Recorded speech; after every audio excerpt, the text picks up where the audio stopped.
Hi there, welcome to Unscripted with me, Grace. Thank you so much for making time for us as always. We appreciate your viewership. Now, before I tell you about the show, I have another beauty trick for you today, or is it the same one? But I love it so much. So what I love to use every single day is this Nivea Nourishing Cream, Nourishing Cocoa Butter Cream. Why I love it is because it, one, lasts 48 hours long. It leaves my skin feeling soft and smooth and supple.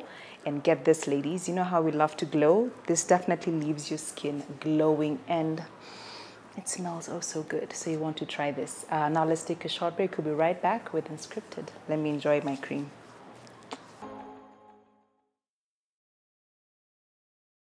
Welcome to the show. Thank you for making time for us. I am smiling. I have a big smile on my face, even though the conversation is a heavy one. But the guest today, Zainab, thank you for coming.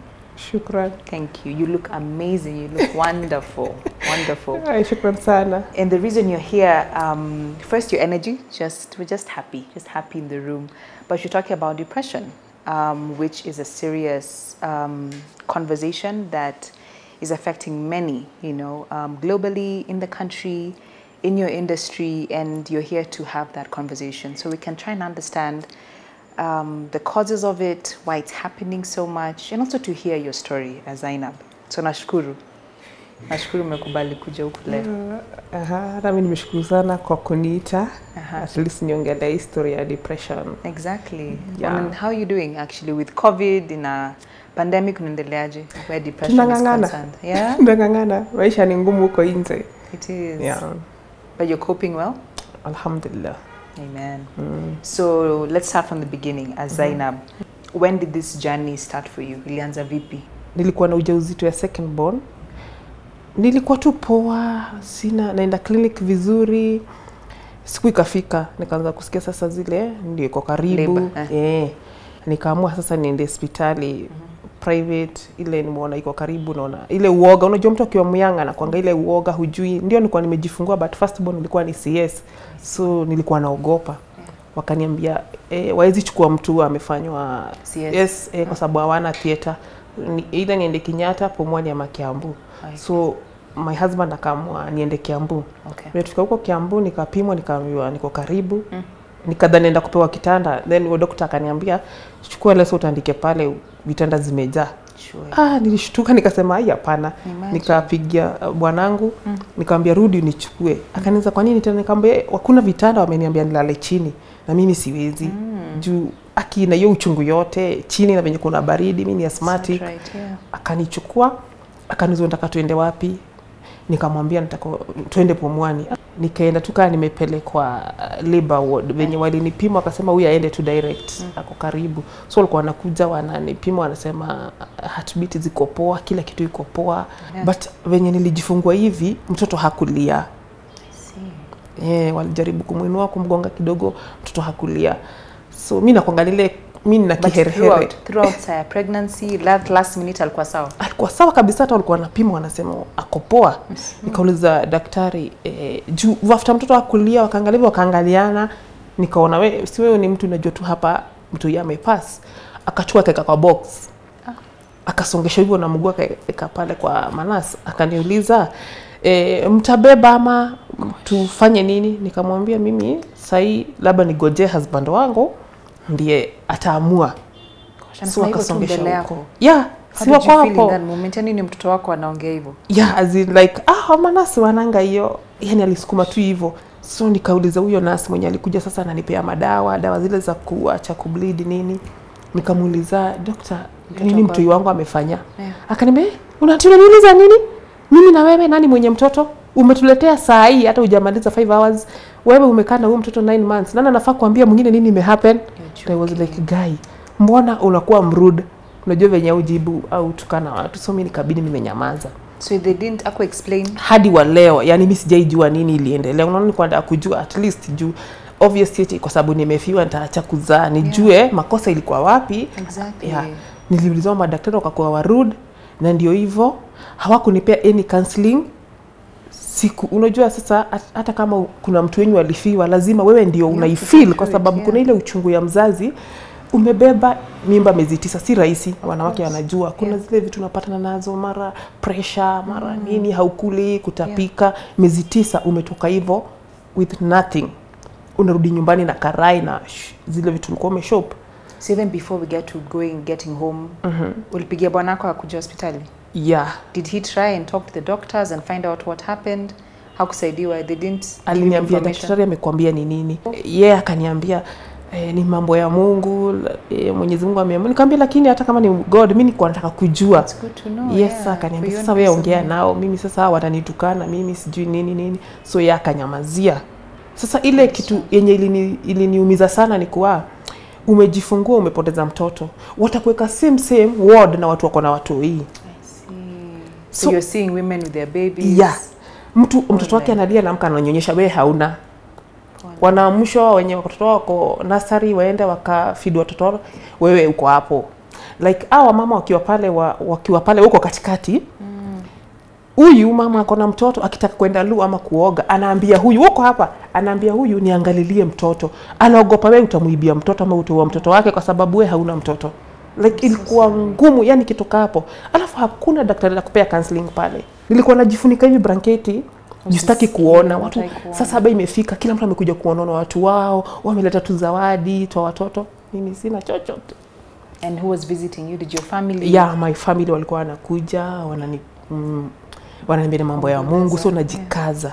Lakini after nimerudi sasa home, sasa hapo ndio ikakuwa worse. How was it like going home without a child?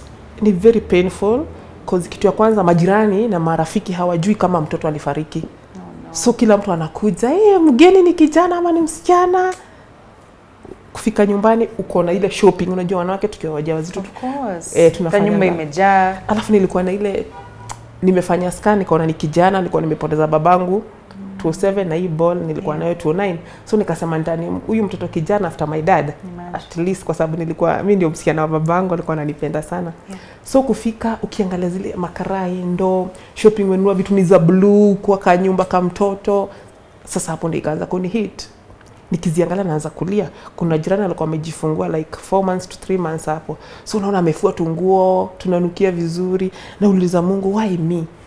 Kwa nini mimi? Huyu ameenda amekuja na mtoto, mbona mimi nimerudi hivyo na makarai zangu na nini? Sasa nilikuwa najifungia kwa nyumba tu na kunywa ma painkillers.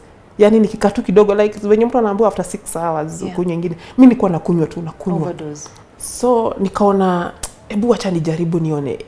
Labda hizi vitu nimeshop ndio zinanipea stress. Kulikuwa na marafiki kwa estate walikuwa page, nikawa wenye walikuja kunivisit, nikamwambia by the way baada hizo vitu zishinda zikinisumbua, simchukue hizo vitu mgawane. Wakaangaliana, mimi sina ile tunataka kutoa hiyo kitu kwa roho. Wakaangaliana wakasema watakujia. Then wakaenda nje wakasema ati hao hawezi beba. Kwa nini? Ati kwa sababu naweza waletea bad luck pia wafiwe venye mimi nimefiwa. Unajua sasa hiyo kitu iliniumiza. Nilikuwa najifungia kwa nyumba, sikuli, sifanyi, yani hakuna kitu hata kuoga, sitaki kuoga, natamani tu nikufe na kunywa tu madawa like nikitaka nikufe. What was the lowest moment knowing first of all, you yourself you're going through that pain, alafu wale around you have a carrying stigma? What did that do to you? Na nini, what was your lowest moment? Hiyo iliniweka chini kabisa. Nilikaa kabisa kwa nyumba, hata siwezi kumbuka ilikuwa miezi ngapi. So unajua wanaume hao, I think mimi nitasema tu wanaume hawakuangi. Juu husband wangu alikuwa hawezi kosa kwenda job, haikuja jioni anauliza umekula. Mtoto wangu Shamim alikuwa kitu 4 years hapa, anasema mama kukula nini, chakula ziko tu hapo, yeye atashughulika. Anasema utakufa. Did he go through any pain? Did he show you that he was hurting? Unajua wanaume ni ngumu kuonyesha. Hiyo venye alikuja akapata uko Pumwani, alinionyesha, but after tulifika home akaanza kunionyesha hii ni kawaida like move on quickly. So kuna rafiki yangu mmoja, Mwenyezi Mungu amrahamu, alikuwa tu mlevi wale wa estate. Yeye ndiye alikuja. Alikuwa anapata kani nimefunga, anabisha akaniambia mama Shamim usipofungua hapa nitavunja hii mlango. Sasa utajua kwa sababu mtoto alifariki. Ni watu wangapi wanazanga wanakufa. Azinifungua hapa. Like can I have? Yeah, sure, of course. Thank you. So sorry. So huyo ndio alifanya nikatoka kwa nyumba. Sasa tukaanza kuwa ananiambia twende soko, twende duka. Sasa tukitoka tena hivyo tunaniambia mama Shamim, naona mgeni alifika, kwa sababu sio kila mtu alijua ulifiwa. So ukirudi tena kwa nyumba ni kuanza kulia. But huyu alikuwa na mimi na alikuwa mlevi. Imagine niko na marafiki wenyewe wako soba but hawako ishughulika. Huyu alikuwa mlevi lakini akilewa anakuja kwangu sasa. Wewe leta nguo tufue. Wewe weka movie tuone. Hivyo mpaka imagine ikakuwa sasa natoka nje kama kawaida. And that's how you healed? Yeah. Having someone walk with you in that imagine. journey. Oh wow. Alifariki last year. Oh wow. So for you that was your first instance of depression? Yeah. And it happened again? Sasa mara zingine tena mbili. Lakini kabla hiyo ifanyike so that was 2009? Around 2009? When did you find comedy? And was that like therapy for you? Did it make you feel better as a way of healing, or how did you get into comedy? Comedy nilikuwa after nilikuwa nafanyanga job EPZ. So nilikuwa tukihave lunch na mabeshte wanacheka everything nasema, wanacheka wananiambia unafaa kwenda Churchill. Mimi najua Churchill ni wapi, sijui hata ni nini, azini niko tu dunia yangu. So nikaamua tu siku moja nikamwambia rafiki yangu anaitwa Judy Ojode, so niambie, akanielezea everything, nikaamua nitaenda audition. Sasa nikaanza kwenda audition na hivyo hivyo. Si ati kitu ulikuwa unataka kufanya since for the longest time? Okay. Just naturally ulikuwa unachekesha watu? Nilikuwa nachekesha watu, unajua hiyo ni kitu nazaliwa nayo. Lakini sasa sikuwa najua ati kuna stand up naweza enda nichekeshe watu nini. So ndio nikaenda huko auditions nini ndio nikaanza sasa kufanya show. And how was it? How was your first experience on stage? Ulisikiaje? Nilikuwa nimesweat kikwapa my dear. Sijai simama mbele ya watu like audience wanakuanga wengi, ile mataa sijai mulikuwa na vitu kama hizo. Sijai simama mbele ya watu nikashika mic nilikuwa natetemeka hivi. It was overwhelming. Yeah. It seems to be a very common occurrence of artists and comedians dealing with depression. And from your experience, Zainab, because you've shared yours, losing your child is when it started. But why is this happening? So why is it so prevalent in the comedy industry, from what you've seen? Okay, sana ni mafans Kenyans nyinyi. Mnatupeanga pressure. Like ukiniona kwa TV watu wanafikiria wewe umemake it. So ukipatana na mimi hata kwa mat, unaniambia guys, Zeddy unapandanga matatu. Like kama tunaishi na same flat, labda iko average rent, labda guy hata unaishi huku, guy unaishi na sisi.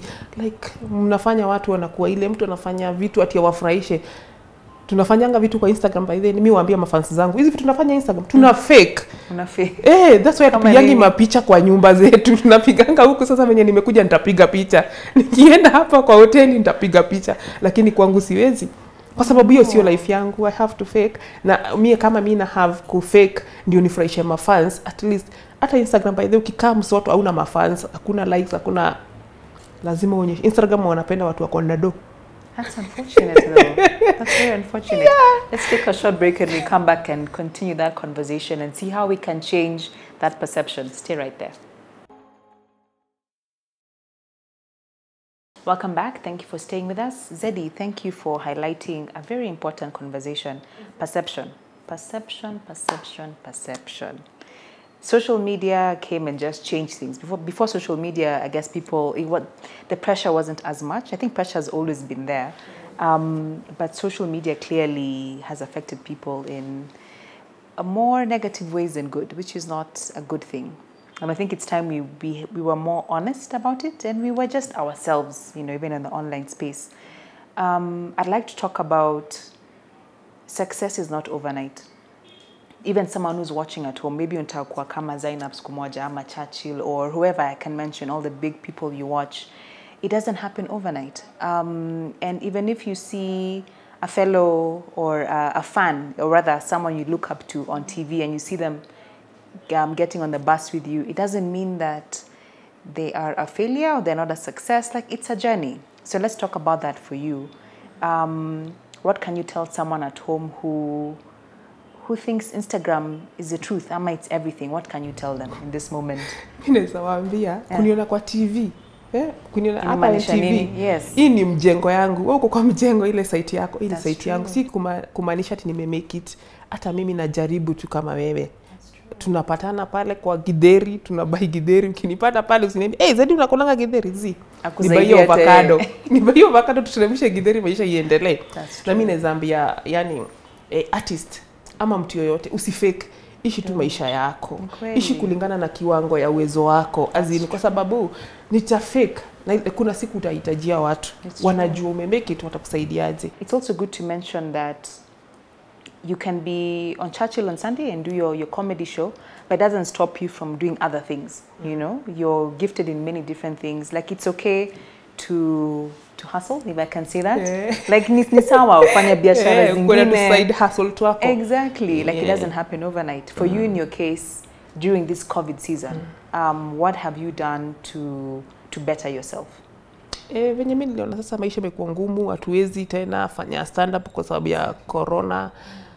Kwa sababu mimi nimekuwa napenda mambo ya jikoni sana. So mimi niliamua wacha mimi nipeke cookies zangu, nitengeneze cookies, ni bake cookies, have cake, hizo vitu za ngano.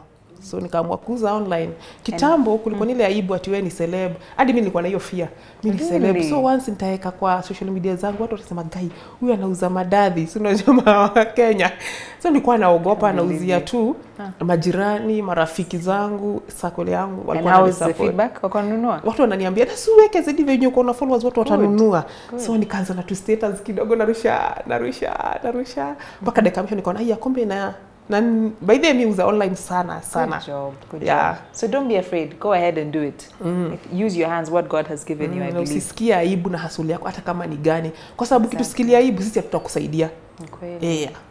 Speaking of kusikia aibu, will mention the artists and other comedians wale wamekuwa suffer depression na wengine paka suicide has been because of that pressure ama fans na kusikia aibu na wanaona hawajafika na wanafaa kuwa wamefika. And you called out someone, you were very blunt and said ni juu ya Victor Ber. Mbona ulisema, mbona yeye, what did he do? Kwa sababu ndio uende uchape show like uperform lazima upitie kwa Ber. Yeah, so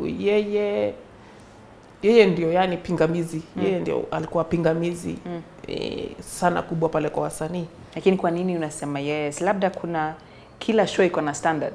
Labda alikuwa na standard yake, ilikuwa hii, ilikuwa hiyo. Mbona unasema shida ilikuwa yeye? Kwa sababu kila suliona nilikuwa naweka kwa social media, nilikuwa na receipt.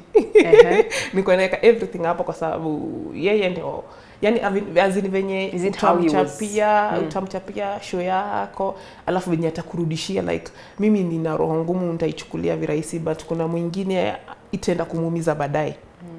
So ni vile alikuwa na communicate. Yeah, communication yake iko very poor na management pia hapo iko mbaya kabisa.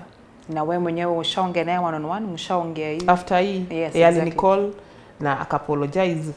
Nikamwambia mimi hafai kuniapologize juu hatujakosana na hajanikosea. The only thing anaweza nifanyia vizuri ni kutreat wasanii vizuri au ongeleshe vizuri, kwa sababu hiyo ndio ina lead watu to depression. It's the main thing you believe, So if you are given a chance, Zainab, to sort of, I don't know, be part of the team, you know, that takes comedy to the next level, what would you do differently? Okay, naweza wacha hii tabia ya wa Kenya ati nimepea mtu platform. As long as mtu analeta revenue hapo, patia mtu haki yake. Kweli. Yeah. Kweli. And you feel like that's lacking now? Yeah, inakosa sana kwa kila, si hata mambo na comedy, pia utapata kwa muziki, kwa acting, kila mtu unatumia mtoto wa mtu ati kwa sababu umempea platform, hata umpati hata ka retainer, like mtu atakuja unasema ni platform. Si watu wanamwatch. Si watu walilipa. End of the day ni kazi, si ndio? Ni kazi. That's true. Yeah. So how did you end up having, because now you use your platforms very well to highlight these conversations of depression, especially within the industry. What led to that, and how has the feedback been? Okay, mimi ninasema kitu ya kwanza, Grace, wa Kenya wamechoka kudanganywa. Like wa Kenya wanapenda ukweli. Yeah, as in mimi nilikuwa nikiongea nilijua tu nitapata zile feedback mbaya, but wa Kenya walikubali. Okay. Yeah. Feedback ilikuwa poa kabisa na ndio hata wakanipatia nguvu ya kuendelea at least kusema ukweli na kufuatilia wasanii wenzangu ambao wako na depression. I see. And what are you advocating for when you have these conversations? In form of treatment, talking, especially for men. Men naturally are not very vocal about their issues, but on your platform, majority. It's been men sharing their story. So how has that been like, and what would you tell men at home today? Kwanza depression na wanaume. Wanaume ndio umia. That's why utapata mara mob ati utasikia mwanamke alijinyonga. Wanaume ndio ujinyonga. Reason wanaume venye sisi tunawalea kama wazazi, tunawaonesha ati mwanaume ati wewe nyamaza, hata mtoto akilia, wewe ni mwanaume. Jikaze, unalia kama mwanamke, like mbona unaongea kama mwanamke? Like hata sisi wazazi pale nyumbani tuache kukandamiza mtoto wa kijana. Wacha alie, wacha ajiexpress, wacha aongee kitu inamuumiza. Sisi tuliwalea hivyo. So ni ngumu sana, ndio unaona wasanii tuko na madem like 5 ama 6. But au mademu wako poa. Kwa nini? Kwa sababu tunaongea. Wanaume hawaongei, ndio maana wanaumia. So mimi naweza ambia wanaume wote, si artist peke yake, mlan at least kuongea mna heal. Na hii mambo atijikaze kama kimwanaume muache manzi. Pia wanaume ni binadamu. And we realize I was Saidi. And in the long run also it doesn't help the family, the community. Let's all just share. But for you, so your first instance of depression was when you lost your child? When you were in the industry. Tell us about that. Hiyo ya pili nilikuwa nimefanya, ilikuwa ni ad. Nilikuwa nafanya. Alafu pale Two Rivers. Ilikuwa ni prank. Na idea hata ikukua yangu, ilikuwa ni ya kampuni. Alafu venye sasa ilikuja kwa TV, sijui kuli happen nini, TV ikazimwa. So Wakenya wakuichukulia vizuri. Na mimi haiko makosa yangu, mimi nimepewa kazi nifanye.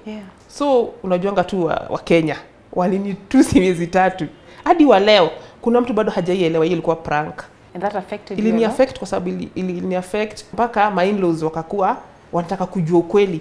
Your in-laws? Yeah. Oh no. Ilini affect kabisa juu sasa husband wangu nilimwambia hata before yeye tumefanya hivi na hivi na hivi, akakuwa sawa. Lakini akitoka huko nje pressure za watu. Ambie bibi yako ulimuona alikuwa analia. Nani huyo alikuwa anacheat na yeye? Sijui nini, anakuja jioni amejam. Na kitu tumeongea. So iliendelea hivyo mpaka tukaachana like 1 year tuliseparate. You're joking? Yeah, kwa sababu hiyo story. Yani ilikuwa ngumu. Unajua Kenya wakikuambulia wewe. Unatoka unaenda soko. Kila mtu anasema ndio ule mwenye alikuwa analia kwa TV. I'm sorry. Guys, let's be kinder to each other. Also, TOK, clearly are you seeing the effects you can have on a person? And you mentioned it happened again, a state depression. What was the last? What happened last year? Last year, mimi naweza sema saa zingine kuna kwanga tu, yani sijui nani anaonyesha shetani mlango ya mtu, anabisha anakaa kwa sitting room na anaitisha juice. Last year mimi tukarudiana na husband wangu na tukakaa vizuri. Alafu nikapata ujauzito. After 2 months my husband akaenda. Mlikuwa sana? Hatukuwa tumekosana, hakuna kitu yoyote. Alitoka tu na akaenda kwa mwanamke mwingine. Na niko paged. Sasa hiyo mimi naenda rehearsal, Biria ananifanyia hiyo kitu nimesema ananifanyia, na niko paged. Unajua sana ichukulia uzito. Sana nilienda like show kama 5. Nikifika hivi Biria ananiambia mimi list yangu imejaa. Sasa hiyo mtu amekuacha, uko na mimba ya miezi 2, kazi ndio hiyo unafanyiwa hivyo. Niko na watoto wengine 2 wanasoma, kuna rent, kuna bills. Wale watoto kuna transport, kuna lunch, hauna kitu. Alafu wacha nikwambie, mitihani kianza kukuja inakufuatanga hivi. That time nilikuwa na matatu, Nissan E14 seater. At least nikasema hii Nissan itanisaidia. My dear, ilichukuliwa private, ikaenda Matu ikafanya accident. Ikakuwa ni kama written off. So sorry, it was one thing after another. Na saa hiyo nilikuwa na ile, unajua matatu unachukua ile third party zile unajua hizo zinasumbuana nazo, so na ile pressure mimi siwezi. Nilikuwa na bado na restaurant kadogo umoja 3. So kwa sababu zile niko na nini huku na huku na huku, wafanyikazi kama hauko unajua venye wanaharibu kazi. Kazi ikakuwa mbaya, na kazi ilikuwa poa 3 years, hoteli yangu imekuwa vizuri, kazi inakuwa sasa mbaya. Nyumba ndio hiyo, rent imenigojea, kiateka ndio huyu, nilibidi niongee na yeye. Nikamwambia nimekaa hapa miaka 8 lakini sasa imenishinda kabisa. Akaniambia sawa, ndakupea miezi 3 ujipange uhame. Nimekaa miezi 2. najiambia okay, sasa nahama, nitatoa wapi? Nothing is Nyumba hiyo inaenda, nitalipa deposit, nitatoa wapi? Nyumba pesa ya kubeba hizi vitu nitatoa nipeleke wapi? Mimba ndio hii inazidi kugrow. Unaona? Watoto ndio saa zingine inafika hauna hata kitu. Jioni imefika hauna kitu naweza kula. Niko home, sijaenda kwa hoteli. Kwenye naishi na hoteli si same. So inabidi brother yangu nampigia namwambia sisi hatuna kitu ya kukula. Zile chakula zilipaki kwa hoteli utuletee. Analeta. Hoteli ikakuwa iko wazi kabisa mpaka nikamwambia brother yangu funga. Imefungwa. Sasa hatuna pale hata chakula hatuna. So you had nothing. Hauna kitu yoyote. Mimi nimefika miezi 6 my dear. Sijaianza clinic, sina pesa za clinic. So unashindwa utaface nani? I'm sorry Zeddy. Sasa hiyo ilikuwa ni wakati wa Ramadhani. Watoto wangu wamefast. Uko tu hivi najiuliza sasa watoto wangu watatoa wapi iftari? Umefika, umekadi hapo unajiuliza. Kichwa ilikuwa inaniuma usiku na mchana. Na sio nilikuwa pregnant. Nilikuwa 6 months. Hiyo time nilikuwa hiyo nyakati tulikuwa na Ramadhani. Sasa kulikuwa na jirani. Unajua sasa niko environment yetu ilikuwa ni ya Muslim. So wako na ile ya wanatumana futari kwa door to door. Sasa kulikuwa na mama hapo anaitwa Fatu. Hakuwa anajua kitu na go through. But alikuwa anatumana hizo futari. So asipotumana tutalala njaa.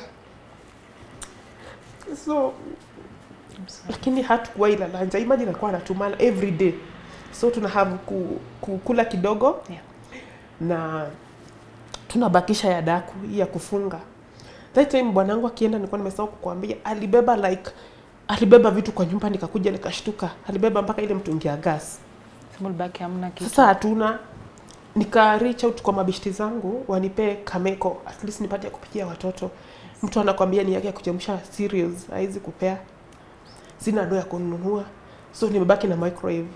Sasa ilikuwa inabidi napika strong tea ama koko hiyo kwa microwave, kwa microwave na watoto tunakula. Ilikuwa ngumu mpaka nikaona hasa mimi nitakufa. Wacha nitafute mabishti zangu wa karibu wanisaidie. So nili have to swallow hiyo pride ya useleb na nini, nikaambia mabishti zangu wakaichukulia vizuri. Wakaamua wenye waliamua kunisaidia, wakanisaidia. Like kuna rafiki yangu anaitwa Sia Onyango. Akaniambia Zeddy, kama hujaanza clinic mimi nitaketa clinic yako mpaka uzae. Linda clinic hivyo, alafu kuna Eunice Waithera na Farida Khan. Hao wakaniambia itabidi nitafute nyumba ndogo, jio rent sasa walikuwa wanalipa niende nyumba ndogo, so ilibidi nigawanye hadi wa leo nikagawanya vitu, nikabaki na beds peke yake. Hadi wa leo sijaiendea hizo vitu. Mabishti zangu niliwaambia waniwekee. Ikakuwa maisha ni ngumu. Sasa nikatafuta nyumba utatoa wapi na hiyo deposit na nini? Nilikuja hapa Kirinyaga Road. Kuna nyumba za kusubrent. Unapata 2 bedrooms, mnaingia watu 3. Mmoja anaishi single sitting nini mnashare choo na jikoni. Kwa sababu hauna otherwise. Na hata hii rent yenyewe hauna, hawa wawili ndio watajua venye watailipa, ni marafiki. Sitaki kwenda home kusema mamangu pia ni msika hayuko poa. Sasa tena nimweke akijua so unaficha sana familia yangu isijue kitu na go through. Hivi niliteseka. I'm so sorry. Pressure, mimi sijaikuwa na pressure ikashuka. Nikisimama hivi naanguka azin. Sina nguvu, naona tu giza. Did you ever have suicidal thoughts? Nilikuwa natamani kwa sababu hiyo time nilikuwa naishi 8th floor. Nilikuwa natamani saa zingine venye nimepanda huko nijirushe. Alafu kitu unajua mwanamke kitu inakuambia sasa kuna watoto wengine hapa wawili wanakuangalia. Shamimi na Jibril, huyu yeye hana makosa. That's true. Kitu yote amefanya na baba yao, yeye hajui. Hana makosa. Na huyo alienda hazi yangu hakuwaipiga, hakuisema makosa yake ni gani, nini tumekosea, hivyo ndiye alienda. So niliteseka my dear. Hata after nimekuja hapa, sasa labda umeitiwa show kidogo. Huyu mtoto ni mdogo ananyonya. Itabidi na nibebe nipeleke kwa madhi. Nateseka juu pia watoto wengine wawili, kuna watu wenye mnashare nao, mna subrent nao, wengine ni wanaume, unaogopa kuacha uko na mtoto wa kike hapa. Hauna house girl. Inabidi tena wapeleke kwa madhi tena niwakujie. Ilibidi sasa niko na nateseka sana, wacha nirudi kwa madhi. So you went back. Nikarudi kwa mamangu, That's good. I'm glad you made that decision. I think so many times when we go through life, we think so much of the shame, yet your family, the ones who love you, will just welcome you back. And I'm glad you did that. Let's take a short break. We'll be right back.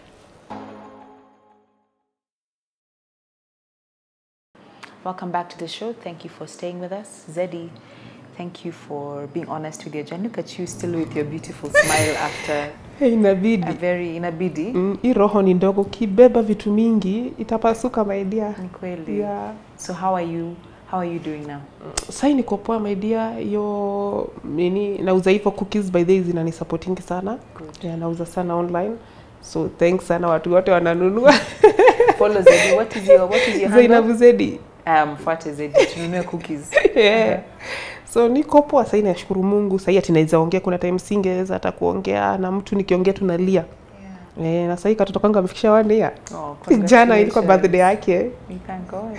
Yeah. And you're doing well with mom? Good support system? Mamangu. Like now mom is with the kids. Sasa yeye ako na watoto. Imagine. I'd like to talk about the journey to healing after depression and recovering. What is it like to recover from depression? Kitu ya kwanza lazima ujikubali. Okay. Alafu rudi kwa hii shida. Hii shida imekuleta hapa ni nini? Ujue ulikosea wapi. At least ndio mimi sijaipata hata counseling yoyote. Mimi uhili tu kivyangu najikubali. Yeah, najikubali tu. Nilikaa nikaona okay, nilikuwa na ile ubaya ya huyu mwanaume, yani nilikuwa na ile uchungu mpaka nasema huyu hata akafariki siwezi enda mazishi yake. Unajua kuna ile bitterness uko nayo na life, niko na hainisaidii. Wakati nilifikia kujifungua au marafiki zangu akina Mansa walinichukua kanipeleka hospitali nikajifungua vizuri, lakini kitu ya kushangaza ni kuwa baba watoto wangu ndiye alikuwa mtu wa kwanza kuja kuniona hospitali. Alikuja? Yeah. Okay. So mimi nilishtuka, daktari amekuwa na mgeni kwa sababu nilikuwa kwa private na nilikuwa nimesema hajawahi ongea.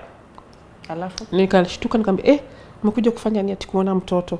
Nikamwambia umekuja kuangalia, like mimi nilikuwa nashindwa, ama unajua kuna ile mentality ya mtu akikuacha unadhani mtu amesema mtoto sio wake ama nini.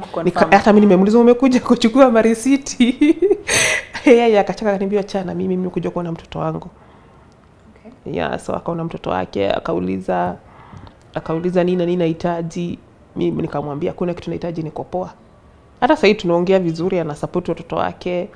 But mimi niko kwetu, yeye so he supports and he's present for the kids. Yeah. Wanaonana bado. Wanaonana, mimi simkatazangi watoto wake. Hata mimi tunaonana, tunaongea nini, kwa sababu ukibeba grudges hazisaidii.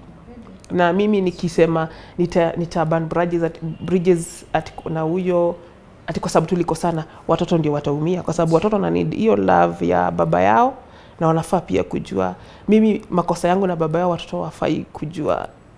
That's true. I should high five you, but this corona, I agree with you. Yeah. How do you get to that point of maturity and strength? Where do you draw your strength from?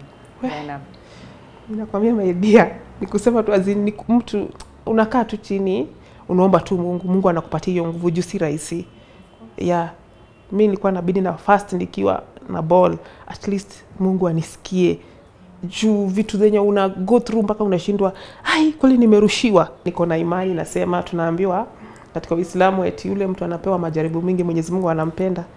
So nilikuwa tu nakaa ndio nalia, na sitaki kuuliza Mungu why me? Sitaki kukufuru. So nasema tu alhamdulillah, najua itakuwa heri inshallah. And how are you now? Are you grateful? What are you most grateful for now?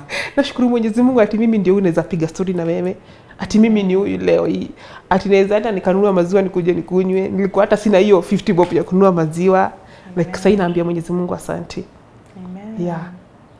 Amen. Thank you. Thank you, Zainab. You mentioned before the break that you at umeanza organization. Yeah. To talk about depression. Tell us about that. Nimekuwa na hiyo initiative ya Fungua Roho na Zeddy. After nimeluzu hiyo mtoto sana, niliona wacha niongelee hiki kitu, tuone kama madaktari wetu wanaweza change. Mtu akifiwa wajue venye watampea counseling na venye wanaweza mtoa kando na watu ambao wana watoto. So last year nimekuwa Mombasa sana. Nilikuwa ukiangalia YouTube channel yangu ya Fungua Roho na Zeddy, utawapata wamama pale wakiongea vitu wao wamego through, kupoteza watoto. Mwingine amepoteza 7 hata 5 na hajaipewa counseling yoyote. Oh, wow. Yeah. When you see this, when you share your story and you impact other lives and you help other people, how do you feel when you see people sharing and changing and you see their lives change before your eyes? Nasikia poa, hata saa hii historia ya Njoro venye amesaidika nasikia raha. Yani azina feel kama mimi ni mama yake. Na vile kwa sababu si rahisi kufanya wanaume waongee, hata wakimani ilimtake time. So ilibidi kama Njoro nilibidi nitoke, mimi naishi Nairobi. Nimetoka hapa nikaenda mpaka Nakuru kwa ushago kumtafuta akubali kuongea. Haikuwa rahisi.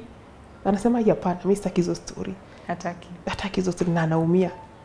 Amen. So I hope wanaume wote wataamua kufungua roho.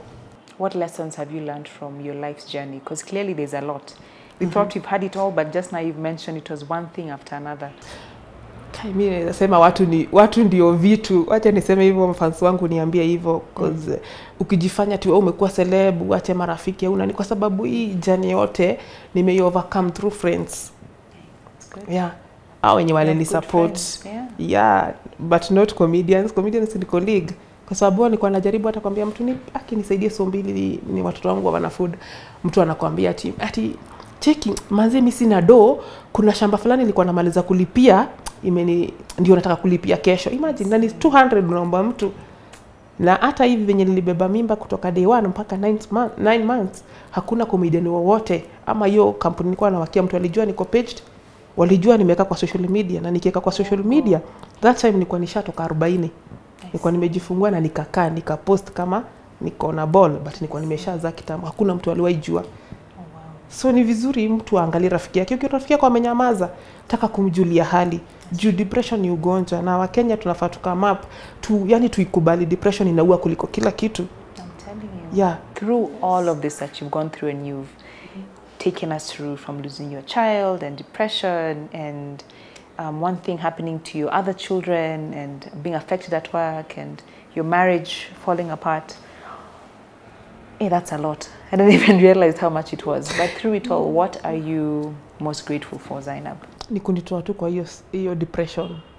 Tuseme hiyo kufikiria sana. Nilikuwa nakaa hata sipati usingizi. Naweza kesha kutoka nimekaa tu hivi chini mpaka asubuhi sijapata hata tone la usingizi. Kabisa. Sasa ni mimi nikikaa kwa hii. Mimi niko huko kwa mahali niko poa na kata nikichapa tu kikombe maji mimi na doze wananiamsha ngapo amko kule. Like niko poa kabisa, nashukuru Mwenyezi Mungu. Nipe hiyo subra ya. Amen. So what next from Zeddy? Okay, stand up, like nimeenda break, hata si kwenda break kama mimi ni mzee, niwaachia kina. Ni mzee. Niachia kina Nasra hiyo platform waitumie poa, juu mimi nimeitumia poa. Sasa so nitauza tu cookies. Mimi tazidi tu kuuza cookies na kusaidia watu venye tunasaidia watu. Oh wow. So you're done. No more comedy from comedy. Nitafanya tu skits zangu kwa social nini yangu, nitatumia social tu media. Lakini hiyo ingine chapter is closed kabisa. Yeah? You sure? Kuna ile kitu inaitwa growth. That's true. Yeah. That's true. Uachie wengine jameni pia wapate fursa. Okay. Yeah. If that's the reason, if it's growth, sour. Yeah, ni growth. We'll let you go. Okay, Zainab, thank you for sharing your story. If there's one thing you'd like to share with someone at home now, what would that be as a parting shot? Mimi nizambia mtu yote pale yuko, kwa sababu kama saa hii wakati wa corona kuna watu wengi wamepata depression. Juu venye walikuwa maisha ya wanaishi ilibadilika, kazi zimeisha, marriage watu ni ile tu subra na yani kujikubali. Kama hauna kazi, ishi kulingana na uwezo wa mfuko wako. Kama ulikuwa unaishi nyumba ya 40 ama 30 na sasa hivi unaona maisha yamekuwa ngumu, rudi mpaka pale unaona yani utafit. Yes. Juzi pressure mob za show offs ndio zinafanya watu. Na kama kuna mtu huko wenye wanani watch uko na ile cheo, usitumie hiyo cheo yako kupatia mwingine depression. That's true. Ukipata hiyo fursa umepatiwa cheo, itumie vizuri. Hujui ile matamshi yako inaumiza mtu mwingine aje. Usikazie mtu. That's true. Yeah. And that's how you end the show. Thank you, Zainab. Tunashukuru. Karibu. Mungu akubariki. May your next season be beautiful, be blessed. May you keep smiling, no more sadness. And Mungu abariki zaidi. Amin, amin. Asante sana. Thank you at home for watching. We appreciate your viewership. If you want to reach out to us, please do. Our details are right below. Follow Zainab. Wambie tena. Zainab Zeddy kila pahali. Exactly. You'll find her comedy there, and you can buy cookies and we can all indulge together. But otherwise, stay well, stay safe, stay positive. Have a good night and God bless. Bye.